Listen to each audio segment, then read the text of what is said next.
Alaska में जब अमेरिकी राष्ट्रपति ट्रंप और रूसी राष्ट्रपति पुतिन के बीच बैठक हो रही थी तो भारत समेत पूरी दुनिया की निगाहें इस बैठक पर लगी हुई थी।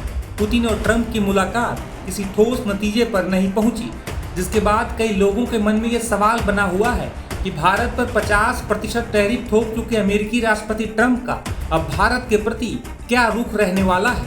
बता दें कि ट्रंप प्रशासन की ओर से भारत पर लगाए गए 50% टैरिफ में से 25% टैरिफ तो लागू हो चुका है और 25% 27 अगस्त से लागू हो जाएंगे।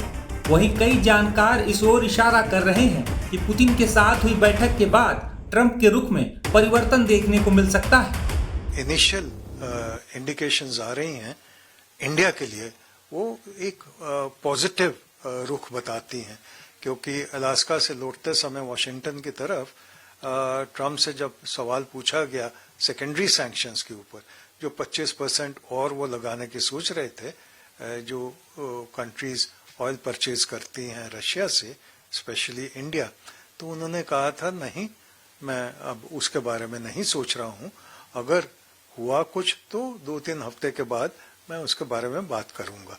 सो इसका मतलब ये है जो कड़ा रुख वो इस इशू पे उठा रहे थे वो अब अबेयंस में है, या लगता है ऐसे है कि अगर ट्रंप साहब को किसी ने याद दिलाया तो शायद सोचेंगे, वरना उसको कारपेट के नीचे उन्होंने रख दिया है।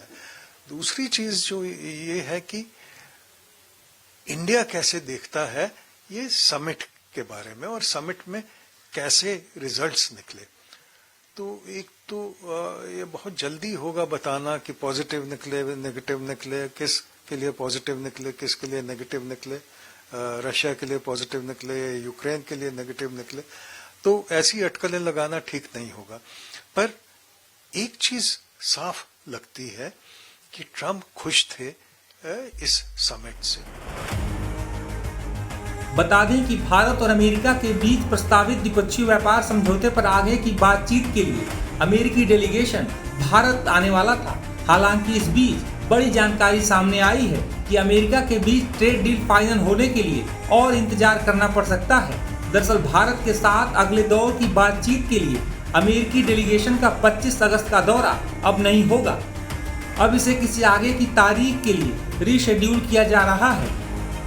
देखिए, टैरिफ को मुद्दे को हमें दो भागों में देखना चाहिए। एक, हम पे टैरिफ लगा है अभी 25% का ट्रेड के मामले को लेके अमेरिका इंडिया।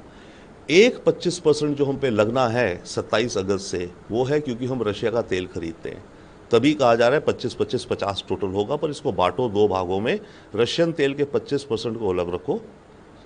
जो बात हो रही है वो हो रही है अभी ट्रेड नेगोशिएशंस के 25% टैरिफ की। अब जब भी ये डिस्कशन हो, ये होगा कि 25% से कितना कम हो ट्रेड के मामलों में। मेरा ये कहना है कि जितना भी कम हो 15% से कम नहीं होगा। अमेरिका ने जो यूरोप से डील करी है, जापान से करी हैं या इजराइल से करी हैं, जितनी भी डील्स हैं, किसी में 15% से कम टैरिफ नहीं है। ट्रंप के आने से पहले टैरिफ हुआ करता था 2.5%। अब सब देशों पे कम से कम 15 तो है ही। तो ये जो नेगोशिएशन भारत अमेरिका की होगी, जब होगी, आज होगी, कल होगी, पोस्टपोन हो गई, ये सारी जो भी कहानी चलेगी, टैरिफ हम पे 25% से कम हो गया, क्या 20 हो जाएगा?